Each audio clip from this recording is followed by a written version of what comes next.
Teatr bu ibratxona degan iborani juda ham ko'p eshitganmiz.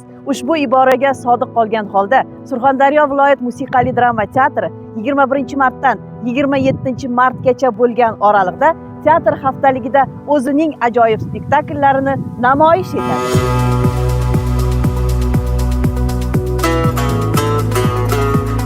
21-mart soat 10:00 da Alisher Navoiy dramasi namoyish etiladi. 22-mart soat 10:00 da Kalvak Maqsum komediyasi namoyish etiladi. 23-mart soat 10:00 da Momoyer dramasi namoyish etiladi.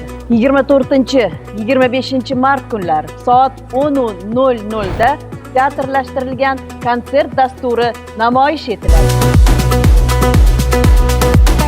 26-mart soat 10:00 da Muhabbatim qismatim mening dramasi namoyish etiladi. 27-mart soat 10:00 da Imom Termiziy tarixiy dramasi namoyish etiladi. Bundan tashqari, ustoz san'atkorlar bilan uchrashuvlar hamda teatr foyesida teatrlashtirilgan ko'rgazma ham e'tiboringizga havola etiladi. Teatrni seving, ijodkorlarni qo'llab-quvvatlang.